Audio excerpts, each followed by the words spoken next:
Good evening and welcome to Phase 2 of the semifinal round here at the first Cliburn International Junior Piano Competition. I'm Elizabeth Joy Rowe. And I'm Greg Anderson. We're the Anderson Rowe Piano Duo,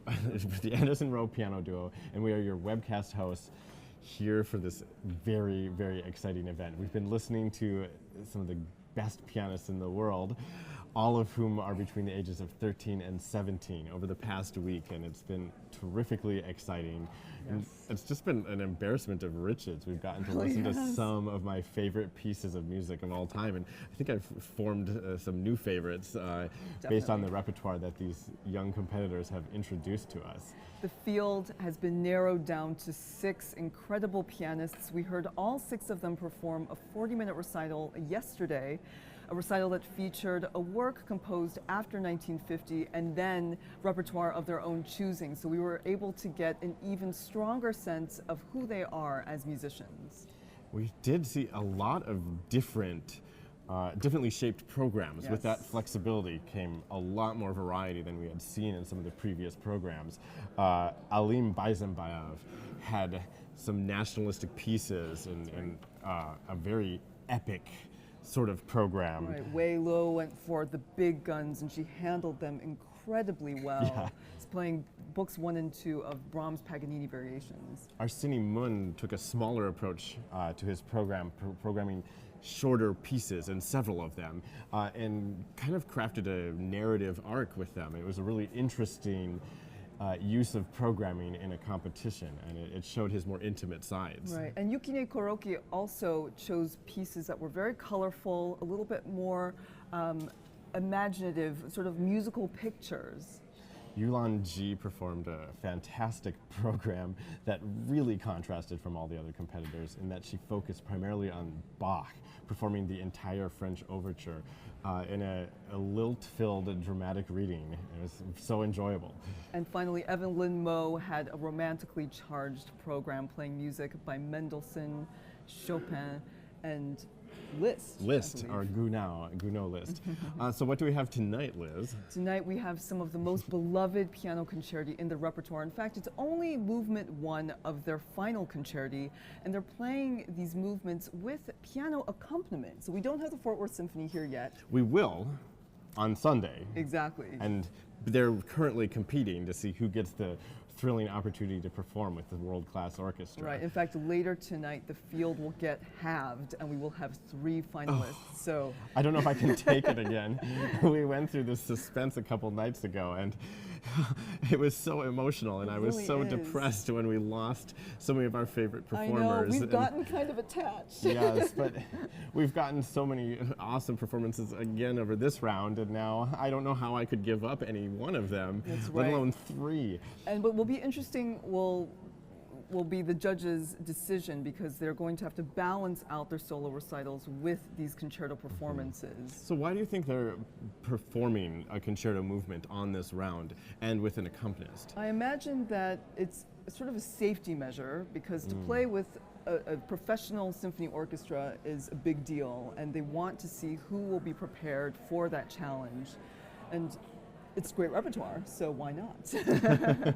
Well, later today, we're actually going to be interviewing Chen, the conductor, the maestra of the Fort Worth Symphony Orchestra, and I'm really looking forward to seeing her take on this whole event and where she fits into it. If you, as our webcast viewers, have questions for her, please tweet away.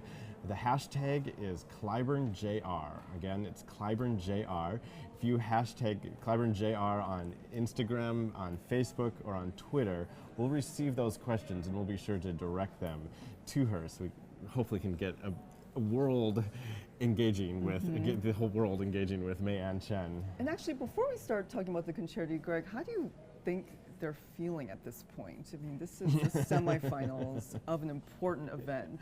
I'm sure there's a certain degree of exhaustion hitting in at this point. They have performed 3 recital programs, and now they're performing only a day after those mammoth 40-minute bulldozer programs. They have to reset. Yeah, they have to reset, and then they come out and they play for just like 10, 15 minutes. And so they're exhausted, but then they also have to have this weird adrenaline shot. There's no time to settle in during these barely any concertos. room for error. We're starting to see everyone bring their A game, so we're going to have to see who will prevail after this round. Oh, I'm getting so excited and so nervous Fingers at the same crossed time. for everybody. It should be exciting. Again, you can join us on the social media sites. You can also ask us questions. You can throw your own reviews out there, and we encourage you to invite your friends to watch. Bring them in on the game because everything's been so wonderful this far. I feel confident saying that if you're going to tune in from here on out, you're in for a real fireworks show. And what's exciting about tonight is that the order has been altered a little bit. So if you've been kind of keeping track, it is mixed up, and everyone is playing a different concerto, which I love. Yes, everyone's performing a different concerto. We're going to begin with the Grieg Concerto, the first movement of Grieg's one and only concerto. I was reading that Grieg began a second concerto and he didn't have time to finish it before he died. And I think that's so sad because the first concerto is so amazing. I guess we're already spoiled enough. That's right. And a lot of, so this concerto movement will be performed by Arsenii Moon, 16-year-old from Russia. It should suit his romantic sensibilities very well. A lot of people compare this concerto with Schumann's A minor piano concerto. There's that very declamatory opening. You have an epic cadenza, and of course this voluptuous romanticism. But in Grieg's language, he's paying homage to his home country. His home country of Norway. So you can hear this this fusion of the romantic style with the Norwegian folk style.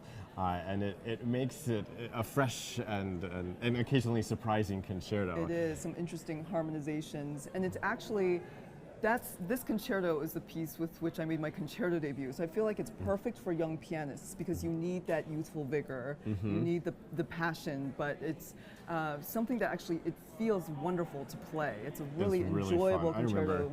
The first time I banged out those opening chords, epic. it's like, I'm a pianist now. Yes, but what are some of the challenges he might face playing this concerto? Well, I think bringing a sort of originality of interpretation because it's so well known, it's such a warhorse, and bringing something fresh and creative, and really paying attention to the clarity and the nuance of this piece. This is something we read about Grieg performing his own compositions, and apparently he wasn't overly sentimental, and he made sure to play with this crystalline quality. The lights just dimmed. This is very exciting. We're starting the last phase of the semifinal round here at the Cliburn International Junior Piano Competition. Later tonight we'll be finding out who goes on to perform with the Fort Worth Symphony on Sunday afternoon. So lots to look forward to here in Fort Worth, Texas at TCU at the Ed Landreth Auditorium. It's so thrilling. We're so happy to have you with us. My name is Greg Anderson. I'm Elizabeth Joy Rowe. Thanks so much for joining us this evening. Thank you. Hashtag CliburnJR. We're going to go to our host.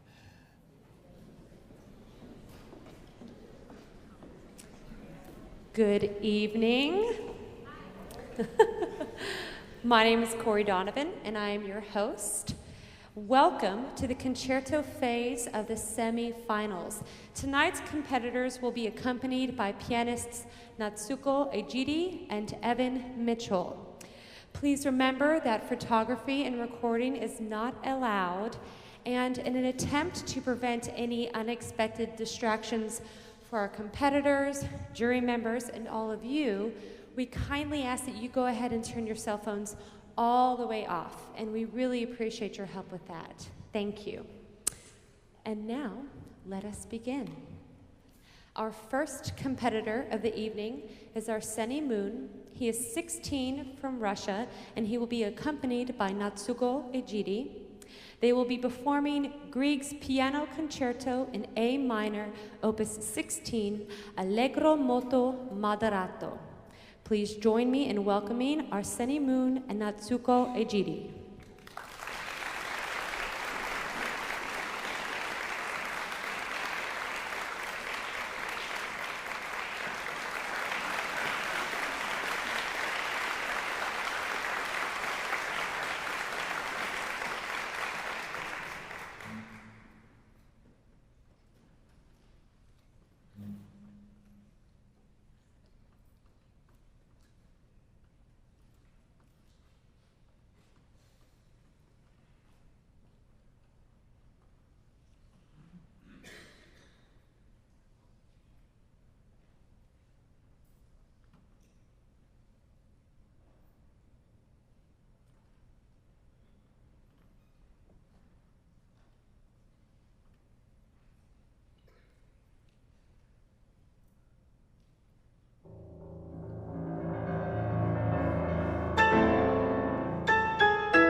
The next performance will begin at 7:19. Thank you.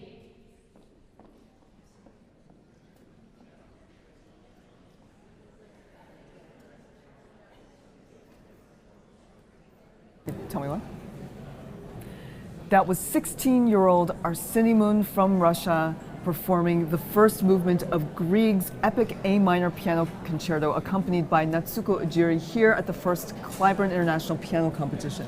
It bears noting that Grieg was 25 years old when he composed that concerto, himself very useful, and now hearing Arsenii Moon, 10 years even younger. Yes. Tackling all of its demands with aplomb. He seemed to relish the cadenza especially. Oh yeah, he took some time. He did. Milked it. I like that. He did. Going for the grandeur here in the semifinal round. So the next concerto we're going to listen to, instead of being composed by a 25-year-old, was composed by a 20-year-old. Actually 19 and 20-year-old. Yes. That is the composer Chopin writing his second piano concerto, which rather confusingly was the first piano concerto he wrote, but the second piano concerto that was published of his, so it's a little confusing. But that is going to be performed by Yulan Ji from China, a 16-year-old who studies now in New York City. And even though this is an early work of Chopin, it bears much of his signature already. It is incredibly poetic. It has a lyrical suavity. You can hear his affection for bel canto lyricism in the gorgeous slow theme. But in all, this concerto is sort of deceptively challenging because it doesn't play itself. You have to tap into the subtleties of the music. It's not overtly flashy, but it does have Chopin's tricky piano writing. Well, and Chopin used this piece as almost a display vehicle for himself when he moved to Paris to show himself off to the world, and it did. To high society. Yeah, to high society, and it really did help to boost his career. Much like I'm sure Yulan Ji is hoping the piece will do for her here at the Cliburn International Junior Piano Competition. And this piece bears personal poignancy for me because I also performed this during high school. So I know how difficult but how beautiful this concerto can be. And it's interesting to hear it with piano accompaniment. The orchestral part is not very substantial. No, it is not. It is an early work of Chopin's, and he hadn't had much orchestral writing experiences at that point, and he didn't actually have that many more throughout his life. He really just loved the piano and focused his attention in that direction. And if Yulan Ji gets to the final, then we'll hear her play the rest of the concerto, which features a glorious middle movement, which was apparently inspired by his feelings of love, I think he had a crush on a young lady. So we'll have to see if we Oh, get to that boy. point. You know, real romantic era stuff. What I really like about this round is hearing everyone's extreme extroverted sides, though. I Yeah. mean, concerto writing demands the composer write for 1,000 people at a time, a big crowd of people Absolutely. attend orchestral concerto type events, whereas recital programs can handle the more intimate stuff. And even when it is a really mammoth sonata or virtuoso display piece, it still rarely those pieces were rarely composed for these huge audiences that the concertos were composed for. That's right, and virtually all of the concerto selections are of the Romantic tradition. So we won't be hearing any Beethoven concertos or modern era concertos. The Ravel kind of veers there. We will hear a Ravel later today, but for now it's Chopin 2. Later we'll hear Chopin 1. We're at the Cliburn International Junior Piano Competition. Later, during the intermission, we'll be talking with Chen, who will be conducting performances of 3 of these concertos with the Fort Worth Symphony on Sunday afternoon.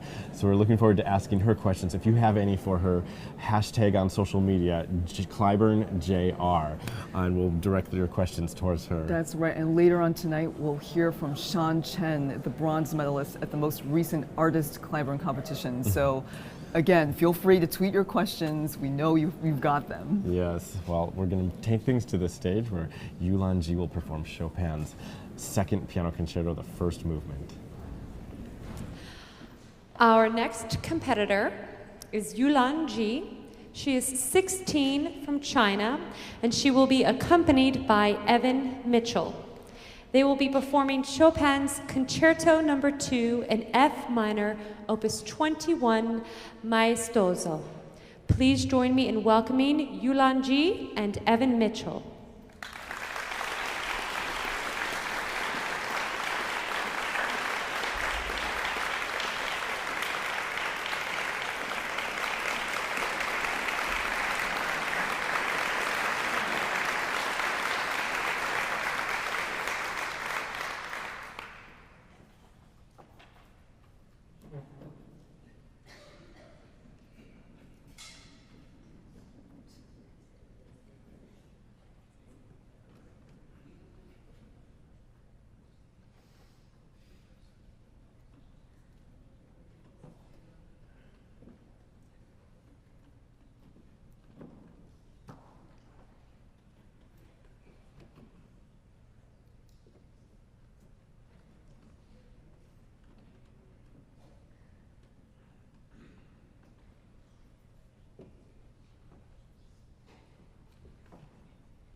The next performance will start at 7:35.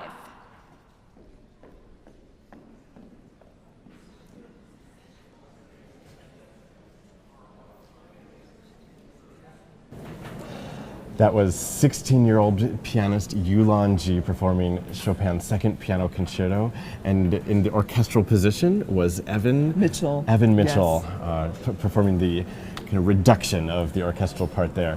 I thought that was a very flowing and fluid performance of the concerto. And she played it with the appropriate youthful fervor. Chopin was only 19 when he composed this work, and she brought the energy and the vigor to this beautiful concerto movement.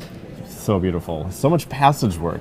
Yes. And a lot of it's very thorny. And you have to make it very lyrical, and that's a challenge with Chopin. It is such a challenge with Chopin. I thought she did a very wonderful job. Very elegantly done. We're going to move from the music of a 19-year-old to the music of now an 18-year-old. This is the youthful program here in the first half of this round.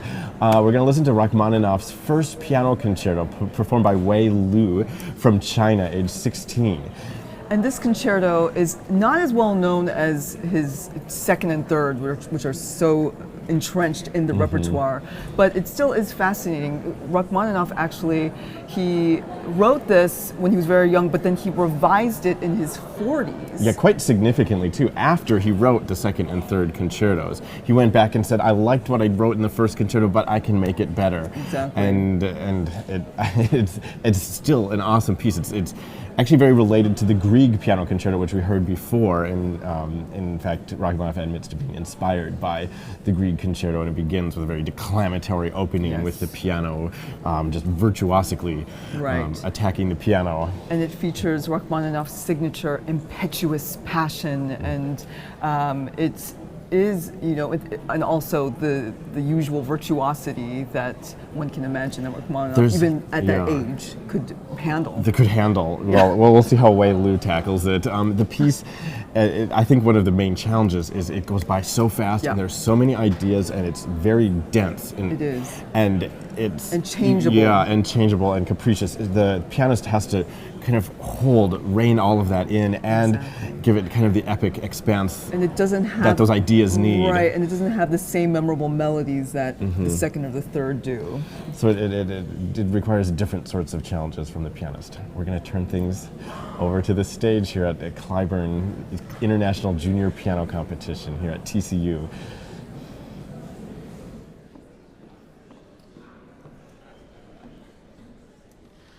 Our next competitor is Wei Luo.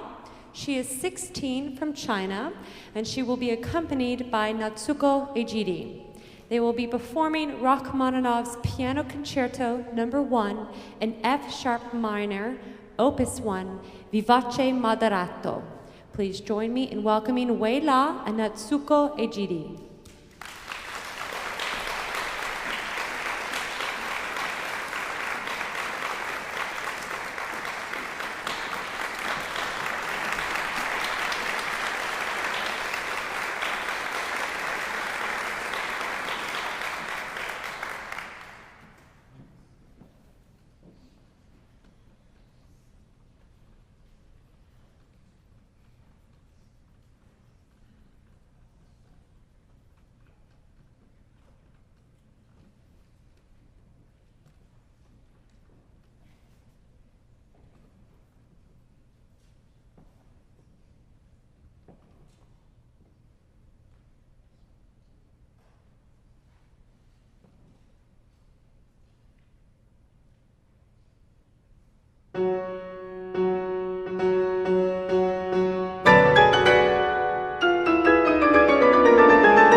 We will now take an intermission, and the next performance will begin at 8:08.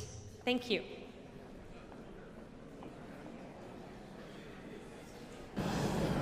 We just heard a massive performance there by Wei Luo here at the Cliburn International Junior Piano Competition. That was an authoritative performance and just enormous sound from her. She was playing as if she was performing with an 80-piece orchestra. There was no holding back. Here she was playing with accompanist Natsuko Ejiri, but I thought she handled that concerto with bravura, but she also played with rhapsodic intensity as well, and it was a really impressive rendering of that concerto, which is not played as much as Rachmaninoff's others, and I thought she really sold it. She really did, and she really made me want to hear the next two movements.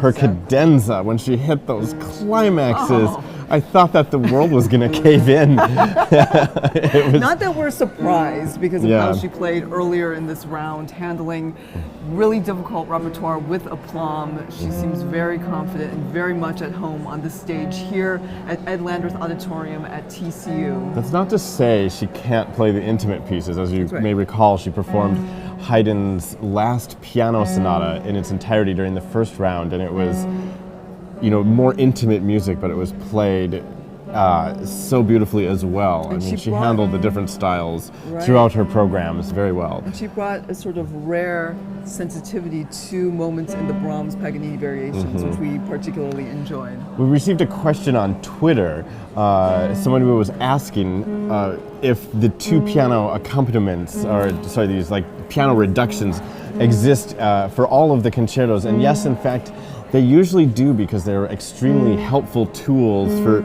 pianists, even professional pianists, to prepare for these experiences with orchestra. In fact, Greg and I had our first experiences playing together before we officially became a duo, when we accompanied each other at Juilliard for lessons and for studio class. So I have fond memories of us accompanying each other for Juilliard concerto competitions, and we took the accompaniment parts seriously. We studied those scores and knew which orchestral instruments to emulate. Well, playing the orchestral part, even for the piano soloist, can be very useful because you learn some of the ins and outs of the orchestral role. Speaking of the orchestral role, we have Mei and Chen here with us. She will be the conductor for the final round. Welcome, Maestra. Thank you Hello, so much Maestra. for joining us. We're so happy to have you with us. Oh, I'm so honored to be here. You know, growing up as a violinist, you never thought you would be connected with the Cliburn ever. So here I am. It's a dream come true. So we saw you give a phenomenal class earlier today about what it's like to work one-on-one with a pianist. I wanted to ask you, you're the music director of the Memphis Symphony, Chicago Sinfonietta, but you've also worked a lot with young people. You held a position at Portland Youth Philharmonic. And what is it about, what appeals to you about working with young budding artists? You know, the amazing part about working with young musicians is they're fearless. They're fearless. They don't know the limit. And if they're like a sponge, they can surpass your expectation easily. And they don't even know they surpassed it with flying colors. And that's what I love about young people. Everything is possible. And just that fearlessness and the love for music. And I have to say, I was very moved and touched watching these young pianists. I feel like I know them. I tell you the reason, because you know, music is so personal, and their soul comes through their notes, if you know what I mean. And so for me to see these young budding musicians who have commit, and be so passionate about the art form that changed our lives, and against all the saying about classical music declining, I just find it so encouraging to see these young artists living the art form that we love so much. Totally agreed. Yeah, totally. What are some of the challenges that you find are common when you're working with young artists who, this might be their first time working with a conductor and a real orchestra? Can you talk about that a little bit? Absolutely. You know, I always approach with a soloist saying, it is my goal to make it as comfortable as possible for you, because it's my job to enable everybody to do their best. So I mean, I went through some of the kind of the logistics and and the unspoken secrets about playing with orchestra, sort of a little bit behind the beat with the professional orchestra. But basically, I think this competition tomorrow, we're here to support them, for them to shine in the piece, really as a way for us to be a collaborator, but in the most supporting way, which is wonderful for these young pianists. Well, we were just talking about these piano reductions. What will be different for these young pianists playing with the piano reduction versus playing with you and the Fort Worth Symphony? Right. So I compare it as a kid in a toy store. You are not going to have, I mean, the piano is a wonderful instrument, don't get me wrong, but when you have the brass giving you that power, the woodwinds, the delicacy, the string, we talk about the string kind of a tsunami effect, swallowing you up, and they're going to have all that sound coming at them. And you're still in the middle of that, and hopefully we'll figure out the balance so they don't get swallowed up all the way through. I mean, and we're working with one of the most fantastic accompanying orchestra, if I could call them, because they have done the Cliburn so many times. Accustomed to. They know how to get out of the way. They know how to be supportive without, overpowering. And so I'm so excited to see how this comes through tomorrow. I'm really excited because I keep expecting to hear the orchestral sounds come in after they I know, play no their offense to the piano reduction or the accompanist playing tonight. Yeah, so that'll be very satisfying. It's gonna be such a Sunday. release. Yeah. Well, I'm also curious, you being, I have to commend you being a woman, being a conductor. It's a very competitive business. What is your mission as a music director and also as a guest conductor when performing all around the world? What do you hope to share with the larger audience? I just hope to bring my musical gift to a community, as one of my managers has helped me to think that we are all given a gift. It's a privilege and an honor to have a unique gift that we can create something meaningful, beautiful with others. And I happen to be with an orchestra as an idiom, and many of you with your instrument as the piano, duo, or whatever you get to do, and the video you create. So for me, it was a chance to just touch someone's life with this art form that changed my life. I grew up as a shy violinist, and I want to be a conductor because I saw that as a way to connect with as many people as I could to make the biggest sound. And here I didn't know, all the challenges that come with becoming a conductor, but if I could come this far, anybody can. We're all so spoiled. I mean, reading the news, there's always so much chaos and confusion in the world, and we're so lucky that we are devoting our lives to reasons to be alive. I mean, it's just extraordinary life. Inspiration and truth. So I read online, I don't know if this is true, but I hear that you also, if you weren't a musician, then you would want to be a detective or a professor. And I think that those things relate so much to music making, but I'm curious about... studying a score is like finding clues the composers left for us. So I hope I stick with conducting because I see blood and I faint. So that could be a problem for me to become a detective. To go to like forensic science. That's right. But studying a score, a piano score also, it's uncovering the clues, the keys that the composers left for us to solve for each piece. Do you think it's important for pianists to have experience conducting as well? I always sort of have the desire to conduct like a Mozart concerto from the piano, but do you think that's... So I did a little bit with our audience this afternoon to put them in my shoe about following, or leading. Yes. Because I think that way, conducting looks simple. My cousin who assists me, travels with me, who's not a musician, always asks me, are they really watching you? You're just waving arms up there. But as now she can tell me that even with the same piece, with different orchestra, it sounds different. So it is, our body language does have an impact. It's the extension of the nonverbal communication that you do playing as an instrumentalist. We just take it one step further because we don't make sound. If you hear us making sound, it's probably not very good. But our job is to communicate as effectively to the people that actually make the actual sound, and that's really fun about my instrument is live human beings. It's different every night, even with the same orchestra, but that's also what I live for. That's great. Well, and often the performances you do 3 performances in a weekend or 4 performances in a weekend. How does one night compare to the next? It took me such a long time to actually come. actually having opportunity to conduct, that I promised myself that one day, if I get to conduct on the podium with a real orchestra, I'm always going to perform it like it's the last time I get to conduct. Oh, I love that. We say that to ourselves too. We do too, because every moment is so special. That's right.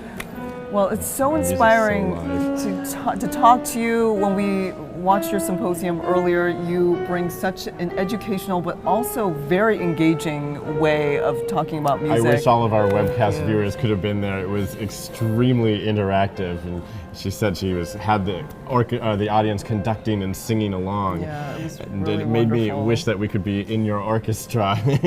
Exactly, but whoever makes it to the final will be so fortunate to play with you, and you get different concerti, which is exciting. That's right. There are no that's repeats. Right, yeah, but I also wanted to say, for those of young pianists who did it at the events, what a beautiful song. So you've been watching. I've watching every one of them. I could call some of them by name or know where they're from. I think they're a little shocked when I met them this afternoon. Man knows who I am. And obviously I won't have the chance to work with everyone, but not to say that we will not cross paths with each other. It's such a small world, It really so is. not only I'm looking forward to the first final round here at the main Cliburn, but I think that this competition is going to make such a big difference in those 23 young pianists' lives. Well, Cliburn does an excellent job of giving exposure where it's due to these phenomenal talents. And also finding the right people to be a part of this process, including Maestro Mei and Chen. Thank you so much. Thank you for joining us. having me. It was really a pleasure to speak with you, and So we'll see you in enjoyable. action. Yes, we really look forward to seeing you on Absolutely. Sunday afternoon. Mei Chen,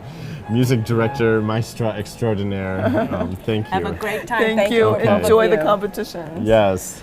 We love meeting musicians that are inspiring off the stage. You see such great performers, but she's really so dynamic, and they are lucky to get to work with her, because playing with orchestra can be rather intimidating sometimes. Oh, it can be extremely scary, and it is an extremely different experience than playing with a second piano. I mean, the orchestra features 80 different people, and there's just a slower reaction time often. So if it's just you and me playing together and I want to change the tempo, it's easy to get you to follow. Exactly.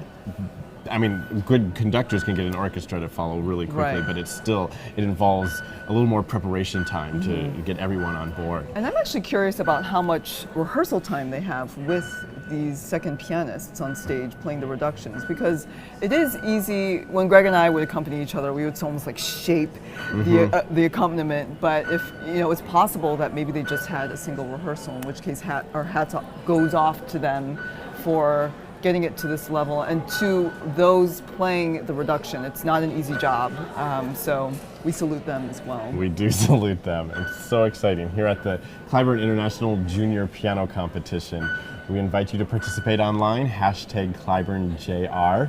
My name is Greg Anderson. I'm Elizabeth Joy Rowe. We're the Anderson and Rowe Piano Duo. We've been your webcast hosts all week, and we're already starting to feel a bit bittersweet. This is the penultimate day of the competition. Tonight we will get the result for the final 3 competitors in this feels sort of like piano Olympics, and It certainly is. at this point, I think it's going to be pretty subjective. Absolutely. I mean, everyone we meet and talk to clearly has opinions about things. Yes. But Which they're we not love. unified. Yeah, exactly. Everyone seems to have a different opinion about what they've been most moved by, and that's one of the wonderful things about music. We as audience members are coming to the table in different states of mind, different emotional places, and we all react to performances and to the pieces in different ways. Right. But that's one of the best things about music. Oh yeah, And it's infinitely universal while being infinitely personal at the Right. same time. And either way, no matter how it goes for these contestants, it's such a learning experience, especially when you get this far. There's a lot of psychological pressure at this point. I mean, maybe, as Mayan said, maybe they're just too young to be nervous. But I'm curious, actually, we're going to interview Chen later tonight as we wait for the results. He won the bronze medal at the 2013 Van Cliburn International Piano Competition. And I think it would be interesting to talk to him, having gone through basically a 3-week psychological journey. Yeah, a 3-week concerto event, competition event, and how you stay consistent, how you stay sane, and how you really keep true to your own artistry. And that's a challenge that they'll have to experience throughout their careers, whether or not they pursue music. So up next here on the Phase 2 of the semi-final round at the Cliburn International Junior Piano Competition, we're going to listen to the first movement of the Tchaikovsky Concerto number 1, performed by Alim Beisembayev from Kazakhstan. Yes, he now studies in the UK, and this concerto is particularly symbolic because Van Cliburn himself won the Tchaikovsky competition in that legendary victory during the Cold War, created incredible sort of like humanitarian bonds between these countries opposed during the Cold War. And so, you know, it should have that extra charge tonight. I sure hope it does. It's a very powerful, dramatic concerto. Staple in the rep. Another extroverted piece for the concert tonight. It begins with one of history's most glorious melodies. There's about 3-4 minutes of this surging love song, and then we never hear it again. Why, Tchaikovsky? Why? It's fine. We can just play it on repeat. I know, and then the pianist plays these amazing chords. It's yes, so to grand. accompany that. But the concerto then shifts gears and kind of alternates between a couple different themes. One, another kind of surging romantic melody, but the other is based on Ukrainian folk song, which takes us back to that Grieg concerto we heard earlier, which was infused with a certain Norwegian folk spirit as well. Right, and another connection between the Grieg and the Rachmaninoff concertos is that there's this epic cadenza as well.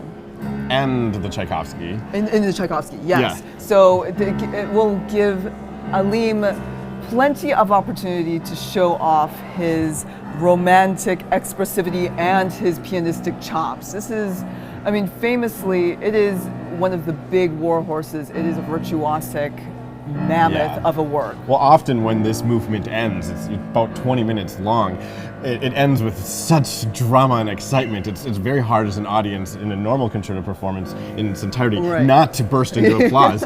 Often, even if I've been told not to applaud, my hands just want to start applauding, and I'm sure that the audience will go nuts here. It's a little, I feel bad for Yulan Ji, who performed the Chopin Concerto, which we absolutely love, but it doesn't have that. The first movement doesn't end with the same grandeur. Exactly, the same kind of arc. In a way, it's interesting because only the first movement is allowed, and the Tchaikovsky is the most large scale of the opening movements of tonight's concerto, whereas the Ravel Concerto has a sort of slighter opening movement. And so it'll be interesting to see how the judges weigh the challenges. Thankfully, they already performed their recitals yesterday, their 40-minute recitals, and they had, when they were playing the programs, they had the opportunity to balance the first movement of their concerto with the program that they decided to present yesterday. And so for those of you out there who think that there's some kind of score system, keep in mind that just because something is longer, it doesn't necessarily earn them more points. No, it certainly does not. Wow, the lights dimmed. We're going to turn things over to the stage.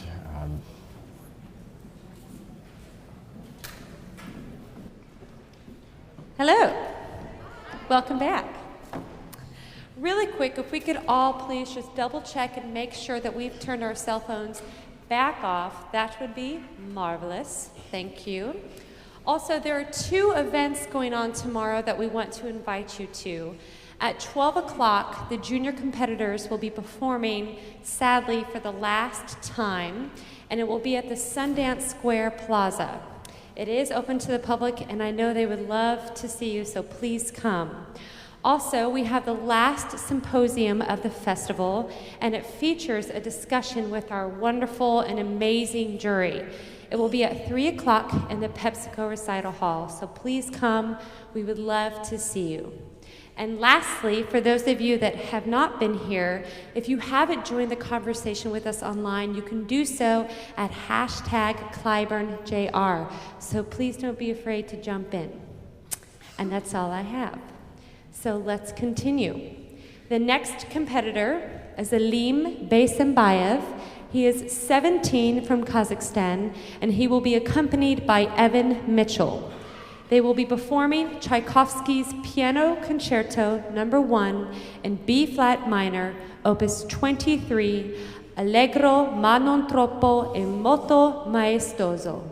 Please join me in welcoming Alim Beisembayev and Evan Mitchell.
The next performance will begin at 8:35.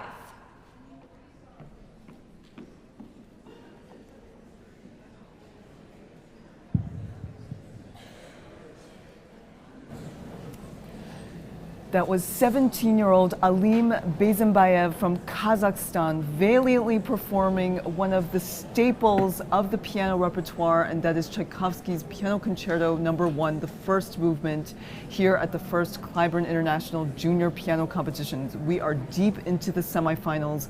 We are hearing these semifinalists perform the first movement of their concerto with a piano accompanist here. I thought Alim did a fantastic job as always. He seems to dwell very well in these romantic, sprawling pieces, Large going scale. from point A to point B, and carrying the audience along for the journey. Exactly. He earned many bravi from the audience here. Yes, it's very exciting. I love that piece so much, and it's just one of those pieces that reminds me why I can't get enough classical music. Yep, It's just timeless. and it hits you hard in the chest. Right in the gut. Yeah, in the gut. It feels so good. Gorgeous music played here. Yes. Up next, we're going to listen to Evelyn Mo perform Chopin's first piano concerto. Evelyn Mo is from the US. She's 16 years old. And earlier tonight, we listened to Yulan Ji perform Chopin's second concerto. Now, to make things really confusing for you, Chopin composed his second concerto first and published it after the first concerto. Exactly. So now what we're going to listen to is technically I don't know what you'd say, if it's technically or not, but what is labeled the first piano concerto, but was in fact the concerto that he composed second. Let's call it by key. So the E minor concerto. Yes, he's going to. Evelyn Mo will perform the E minor concerto, which this one I played, and I just love the thing from beginning to end, all three movements, and the beauty of the first movement. The melodies are just gorgeous, and Chopin, I'll let you talk, I'm getting an update. Right, well, Chopin sort of matured in his style. We have a quick update. So, forget about the Chopin concerto and Evelyn Mo. We're going to switch the order tonight. Oh my goodness, what a surprise. Okay. I feel so fancy with the voice of God in my ear informing us of this switch.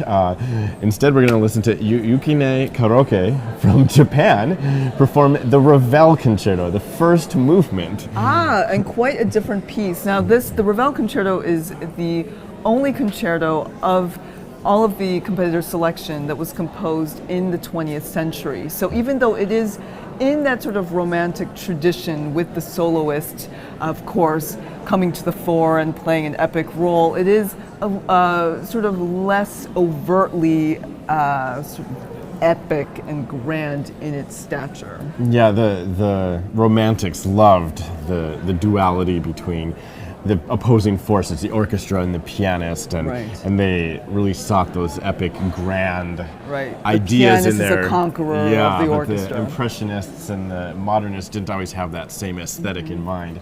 Ravel actually was very inspired by the music of Gershwin in this concerto. So as you listen, you might just hear twinges of jazzy elements and kind of sassy exploits from both the piano part and the orchestra part. Which Yukine should excel in. As we've seen, she plays with so much character, and I feel that she will bring the coloristic effects of this work to the surface and bring a real collaboration. In the Ravel Concerto, there is this wonderful dialogue between orchestra and pianist. Much more so than one of the Chopin concertos. The Chopin concertos tend to be very piano dominated after the introduction.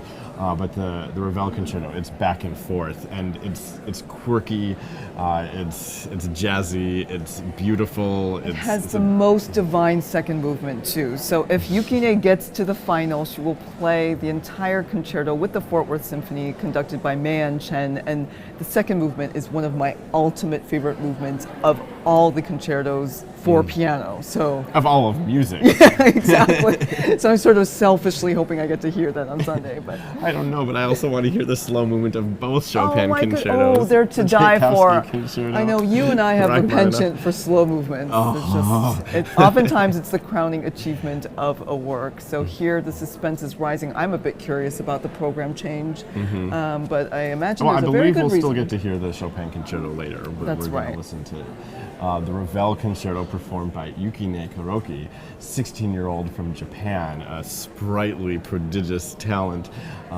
performing the third jazz-inspired piece of her performances here throughout the Cliburn International Junior Piano Competition. She is the penultimate semifinalist performing tonight. So please keep in touch on social media and use the hashtag CliburnJR. You can ask questions for Chen, who will be with us during the judge voting period of the evening. And we'll direct any of your questions to him. He is the bronze medal winner at the Cliburn Artist Competition a few years ago. So we look forward to speaking with him when he joins us later. My name is Greg Anderson. I'm Elizabeth Joy Rowe. We're getting really excited here at the first Cliburn International Junior Piano Competition. We're going to take things to the stage.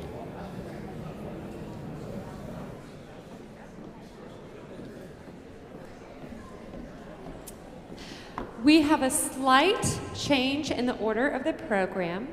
Our next competitor will be Yukin Kuroki. She is 16 from Japan, and she will be accompanied by Evan Mitchell. They will be performing Ravel's Piano Concerto in G major Allegremente. Please help me in welcoming Yukin Kuroki and Evan Mitchell.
Our last performance will begin at 8:50. Thank you.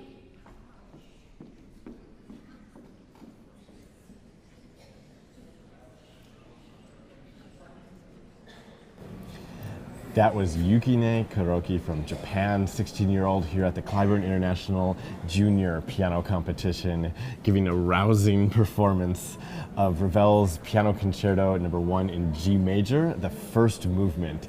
Yes, bringing her signature vitality and glittering fingerwork. She just seems, that piece fits her personality perfectly. We haven't had the chance yet to meet her because she's been so busy practicing, but we've heard her perform so many times that I feel like I know her at this point. I do too, and she seems to take so much joy in the performance, which is a delight to see. So much glitter in that piece. It is. And we were just tweeting. You can follow us at Anderson Row. And we're using the hashtag consistently, hashtag CliburnJR, but we just tweeted the trills there at the end of that piece. They almost like make it sound like a totally different instrument is being played. It like warps the tonality and so cool. of the melody. And it's so cool. Tricky though. Trills are not fun to play. No, but no. She seemed fine with it, so it was lovely to see. What are some of the difficult facets pianistically of a concerto like the Ravel Concerto? I mean, I would assume having the right amount of clarity, having calibrating the coloration just right. You can't just execute the notes and think that the music's going to come alive, especially one that's so jazz inflected like this. You need to infuse it with a little sass, a little attitude, and so that's why, you know, it takes imagination and it takes a personality to make it come alive. So on Twitter, we received a comment, or more or less a question about the suit jackets after watching Alim Beisembayev perform the Tchaikovsky Concerto first movement. One of the Twitter viewers, or webcast viewers, became a little nervous that he was going to trip himself up on his jacket sleeves.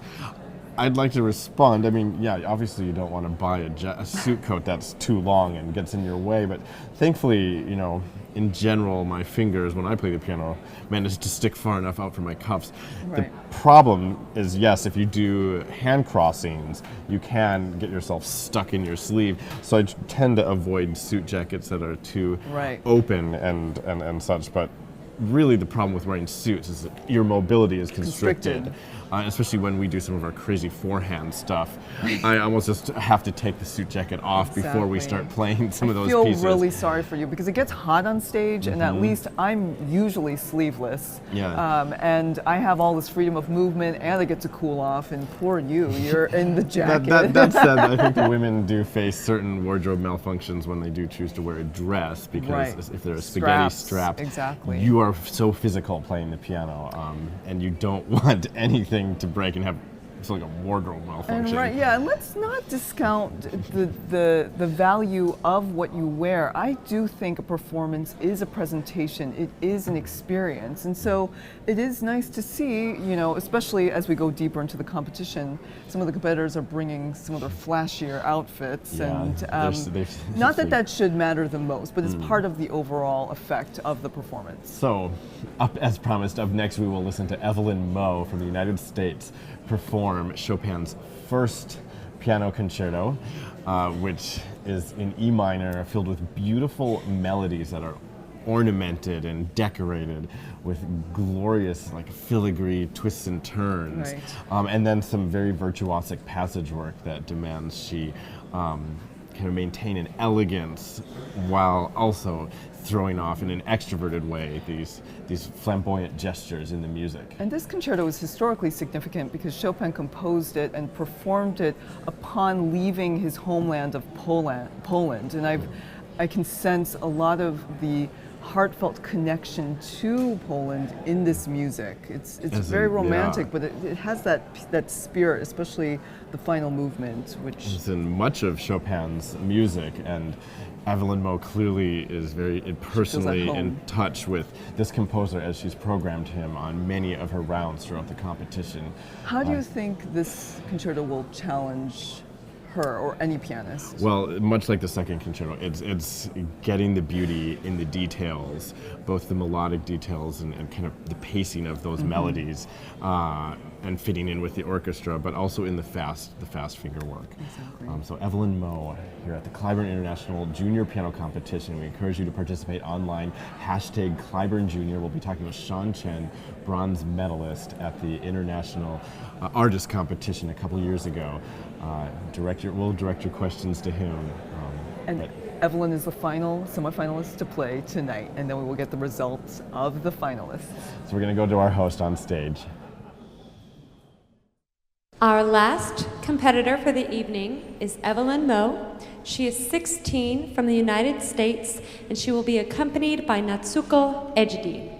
They will be performing Chopin's Piano Concerto No. 1 in E minor, Opus 11, Allegro Maestoso. Please welcome Evelyn Mo and Natsuko Ejiri.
Thank you all so much for joining us this evening. This concludes the semifinals.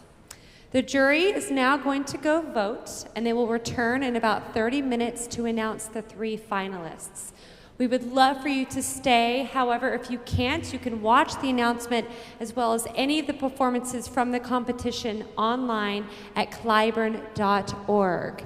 And lastly, please don't forget when you get home tonight to vote for the audience favorite award. Okay, that's all. Thank you again, and we will be back shortly.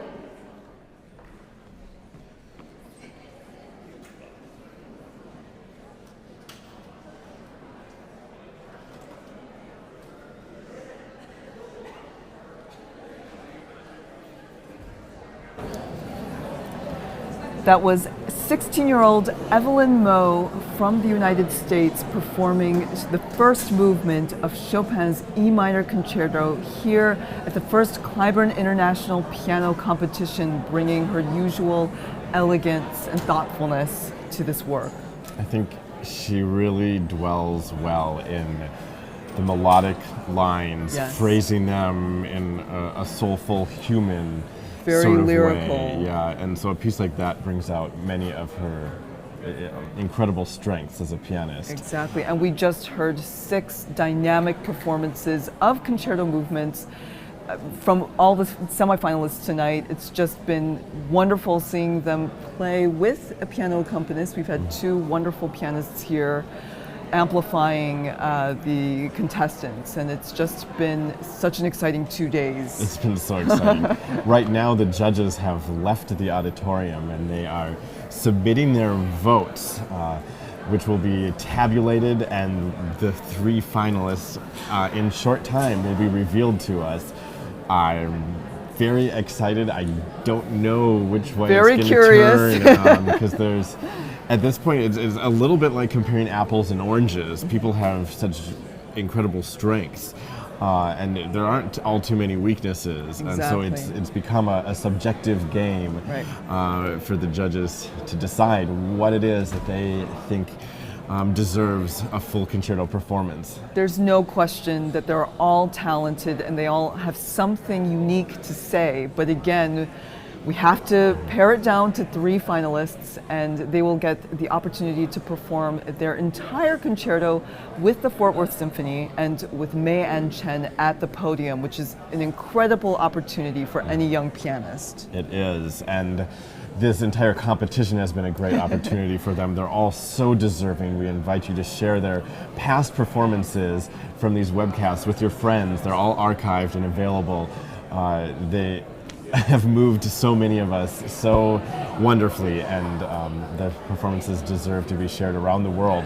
We have a good friend and an awesome pianist with us, Chen, the bronze medalist at the 2013 Cliburn International Piano Competition. Hello, Sean. Thanks for joining us here. Thanks for having me. Oh, Sean it's good to have is you. a fantastic, not only is he a fantastic pianist, but he's an amazing person. And fun fact, he is piano sitting my instrument. So there's an interesting link between the 2 of us, and I really appreciate both Sean it. and I went to Yale, and then I brought Liz along to New Haven, and so all of us were sort of there at one point. Exactly. And we missed each other at Juilliard probably. Yeah, we missed each did, other at we Juilliard, did. But I want to ask, first of all, I mean, it's so exciting to see you here. It's sort of, there's a spiritual link, even though this is a junior competition. Right. This is where you had a huge triumph 2 years ago. How has your life changed after winning such a major prize? You were the first American, actually since John Nakamatsu in 1987, to reach the final of the Cliburn. So what does that do to your life to have that sort What of has it victory? done to your life? It kind of launches your career. You know, they say competitions, you know, some people do competitions as their path to getting a career. Other people don't like to. But it really does get your name out there, especially with the amount of, you know, the webcast, however many hundreds of thousands of people watch that. And then with their connections with all the orchestras and presenters around the country, that gives you a great starting point. Obviously, you still have to play well and get invited back. Exactly. But you want that connection to the presenters first. Well, So- you have a lot of Twitter fans. You have by far the most questions. Yay. So Should I'm we going get to them? Yeah, I'm going to get to them just in gosh. case we run out of time. Rebecca Lambert wanted to ask you, Sean, how do you avoid performance anxiety and/or getting inside your own head during a good performance? It's a tough question, a tough thing to not, when you're playing well and all of a sudden you're doubting yourself, you think a little bit too much about something. I think the key is to not practice without thinking. If you get into sort of an autopilot kind of habit, that's bad, because you go on stage, you're autopiloting, and all of a sudden you think about something and you're not used to thinking actively. That can really screw up a memory issue or something. So you have to deliberately not think too hard. Well, I think actually the solution is to think hard all the time. All the time, Right. and when never you're practicing, waver. so that when you're on stage, you're using all your techniques, but you're thinking maybe not explicitly about what note you're playing, but you're enjoying the music, you're thinking about the music, Right. and so that you're making decisions.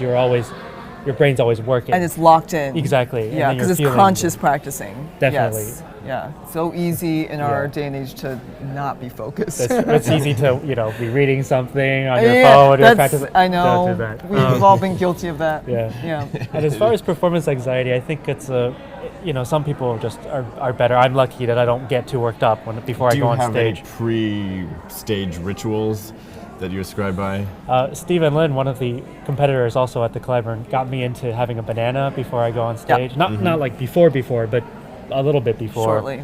And it helps. Potassium is necessary for your muscles, Right. So, and that actually, it might, I don't know if it Can Well, I? truth be told, I think all three of us do the banana. Really? Yeah. It works, friends. Quickly, can I link that to being in a competitive environment? Obviously, when you're at the Cliburn, it's, performing is overwhelming and it can be nerve-wracking, but there's a different kind of pressure, especially when you're at an international competition of this stature.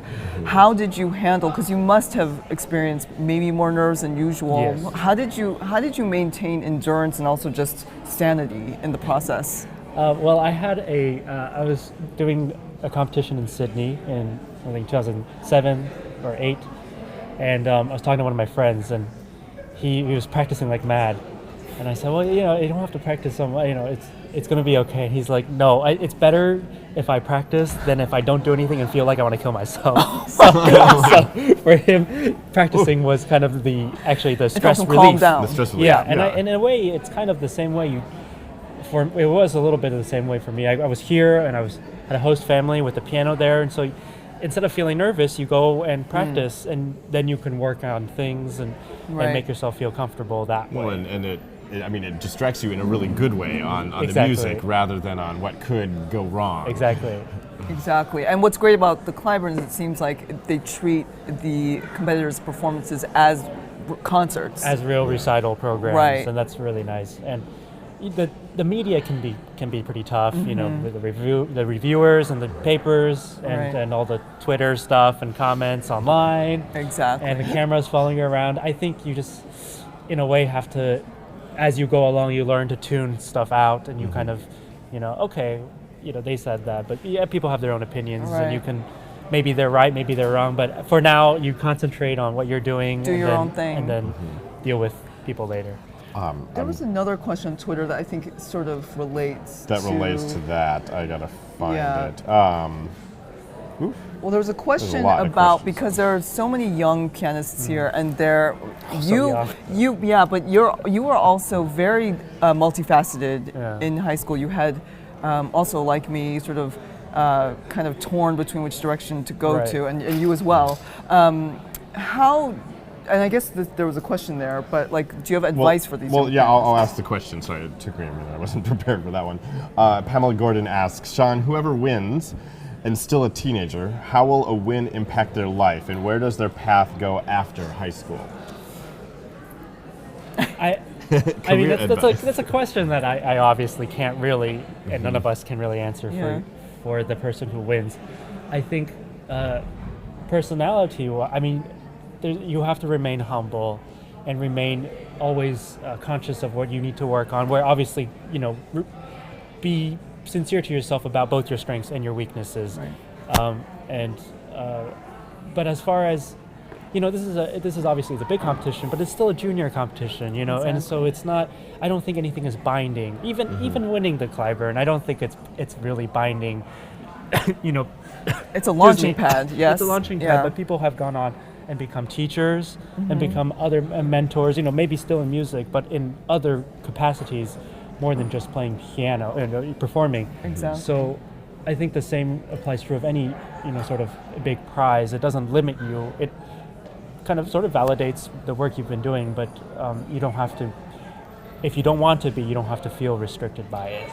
Do you think the rigors of competitions, especially of a competition like the Cliburn, has prepared you for the rigors of a performance life, or do you think it was actually more intense being in that environment, or did all of a sudden becoming this performing touring artist surprise you in terms of its demands? I think it was sort of kind of accurate in its pressure and its stresses. There are certain things it was more stressful to do in competitions than in performance, but there's other things that it's actually more stressful as a performing career. I mean, you don't always get the luxury of a nice host family, and you don't always get the luxury of slowly getting to get used to a city like Fort Worth with a nice hospitality, nice piano to practice on. I mean, generally I've met only nice people on my travels, but sometimes the conditions are less than ideal, and you have to. Well, then it can be surprising. Piano can be it can be pretty not ideal, and you just have to you can't blame your tools in a way. They are expecting good music, and you have to do it. But I think especially for the artist competition for Cliburn, the amount of repertoire and how close the rounds are. I've had to do concerts after concerts in some extreme cases where you really have to just pull stuff out. You focus on this one's done. 2 days later you got a concerto somewhere else, you got to do it. The difference at the Cliburn, of course, is that you don't have to fly in between rounds, and you don't have jet lag to deal with. Yeah. But you have to deal with being adjudicated, which is a yes.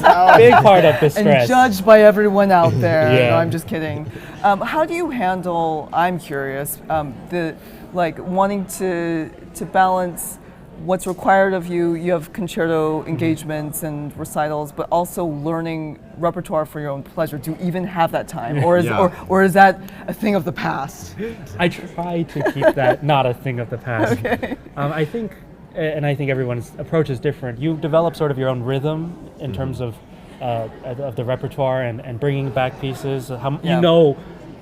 As you perform more and more, how much time you need to give yourself for a good performance of the piece. So then you can partition whether, there's something else I have down the line, maybe I should take a look at it first. Sure. I won't maybe hardcore practice it, but I'll take a look and know what spots I need to work on, and then put it aside, focus on this coming up. And then a lot of times, because you prepare so much before you get there for the gig, you actually don't really have to practice so hard. That piece that you're playing for the gig, you can actually practice for something of your own pleasure or something that's coming up. So along those lines, how do you find the time to balance your social life with the touring life and your other interests? Because both Liz and I find, when we're constantly on the road, it's hard to maintain our relationships in any one city. Yeah. When you just kind of see people once a year sometimes. And I know. Or just on Bye, y'all. Hello, guys. Yeah, it's difficult, and I probably am very guilty of not keeping well in touch with a lot of my friends. I am in a very steady relationship with my girlfriend, so that's like priority. And she's too. a musician, She's so a violinist, she understands. and she understands, and she gets to travel with me sometimes. Yeah. Sometimes. So We'll mention she is in fact here on this trip, and we saw Sean and her interacting, and you were taking such wonderful care of her. It was actually really sweet. It's funny because I think that's my personality. I am a more stable kind of guy. I don't like to be left dangling around socially. Yeah. I know, and different people function different ways, but what's actually really fun is meeting all these different people at different places I get to. Yeah. And although I don't frequently keep in touch with them, every once in a while an email or something it's really nice to with these host families Right. and presenters. Yeah, well, and you got to see, by being here this week, Yes. you've been able to reconnect with your host family Yeah, from 2 they've years been ago. so sweet. Every time I come back and have an event here in Fort Worth, they let me stay over. Oh, and I mean, all the host families get Well, so yes, I attached know. to their contestants. they get really competitive too with each other for their. Ooh, drama. They do? So Jordan Strang is curious. Looking back on your path to becoming a career pianist, what's the number one thing you would have done differently?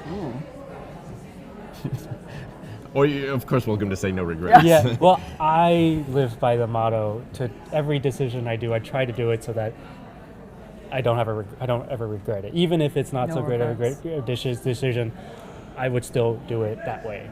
I It's see. all meant to be. That's a really good attitude. So, really healthy. I mean, there are some things, you know, you wish you prepared better for, or you studied, maybe had a chance to play with a certain teacher or something, or maybe Right. you know, connected with different people at different times. But Is there anything from your past that went especially well that might be a little surprising that you could share with the, you know, by maybe playing so many video games you now? Yeah. I just, hey, you'd be surprised. I think the thing I liked most about my childhood was I wasn't limited to practice piano every day. I mean, I did, Right. but I did a lot of other stuff.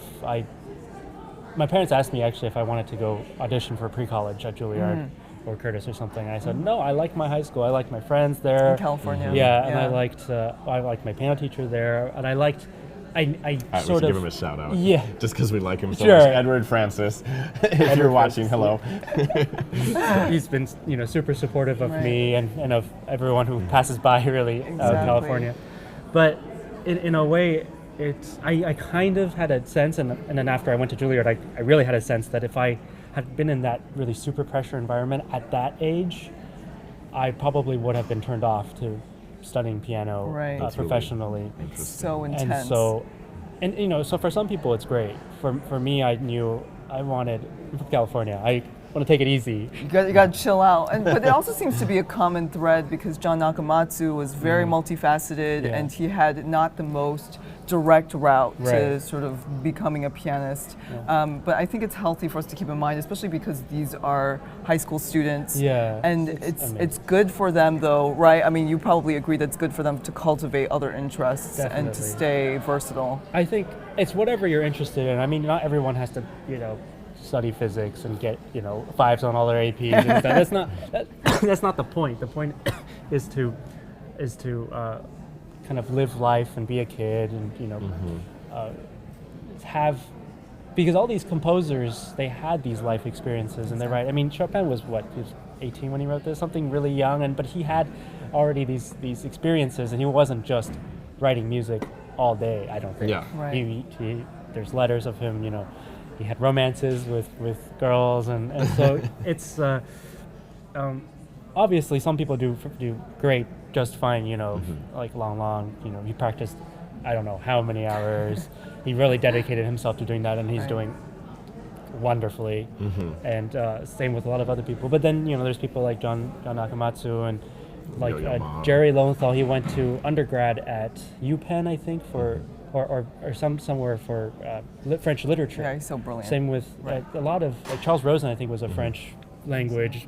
Yes. So a lot of different paths to it.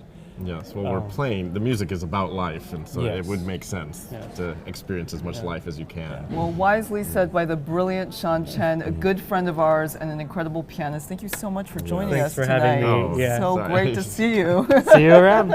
Okay, enjoy the announcement. Oh, wonderful to have Sean Chen, bronze medalist at the Cliburn International Piano Competition 2 years ago. Of course, we're here at the Cliburn International Junior Piano Competition, the inaugural event, and theoretically this will be continuing now every 4 years. That's right. Featuring the world's best young pianists between the ages of 13 and 17 years old. Right. So much talent, so much excitement, so much buzz, and it's been an incredible week to be a part of and to behold. We've gotten super invested, but again, these pianists are more than just incredible phenoms. They also have interesting lives and personalities. Yes, well, speaking of, and now we have a segment where we get to know about these pianists' lives a little bit better, prepared just for you.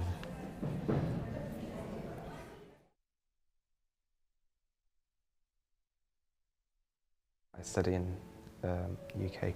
I started playing at the age of 5, and how it happened basically, it was my birthday and my dad bought me a piano, sort of toy piano, which I played around with for a bit, and then we bought an electric piano. And after that we got a piano teacher, then I went to piano music school, and that's how it carried on. But I guess I saw something in piano that I really liked. I don't have a favourite composer that's all the time, but at the moment I probably feel passionate. Maybe it changes all the time. I feel closely at the moment to Chopin, for example. Sometimes I could really go deep into Bach or Beethoven. Yeah, I mean, it's all great music, so. Actually, I grew up with vinyls. I have tons of vinyls in my room, and I'm probably too young to have vinyls, but I do. And I do agree that vinyls, that they have this sort of this better quality about performance. Whereas the CDs are just a little too perfect, and there's something lacking, I think.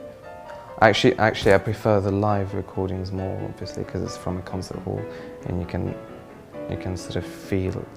I'd really like to play for an audience that will really appreciate the music. Obviously, I have to play well for them to appreciate it, but I want to probably introduce the music to some audience that are not really introduced to classical music, and because we want to pass on a message from the composer to the audience and really engage it and sort of draw in the audience. My name is Yulan Ji. I'm 16 years old and I'm from Beijing. I started when I was 4, and it was because my mom, she's the piano teacher, and she used to teach lessons at home. So I was introduced to the piano pretty early, I guess, and I was really interested, so. I don't know, piano just happened to be my favorite instrument out of all the instruments. Well, and cello, but it's too hard, so. It can be really frustrating, but yeah, sometimes I enjoy it. My favorite movie is Big Hero 6, because, I mean, who doesn't like Baymax? My favorite food is Chinese hot pot and sushi. I like to sing, even though I'm not really good at it. I used to be in a choir for like 7 years, and I really liked that. And I like watching movies. So who is your favorite composer? Bach. Why? I don't even know, he's just too great. I love all his music. I'm Yukin Kuroki. I'm 16 years old. I'm from Japan. Of course, I love to play the piano, but I have played the piano since I was 3. So playing the piano helped me in many ways. For example, when I was down and when I have trouble, so I can feel balance for playing the piano. If I can people cheer up and for my performance, so that would be great, I think. So long, sorry. My favorite movie is Titanic. I love Leonardo DiCaprio, you know? My hobby is calligraphy, do you know? And drawing with Japanese calligraphy ink. I want to play with Denis Matsuev. Yeah, I think Denis Matveev has very passionate, and I respect him, so I love him.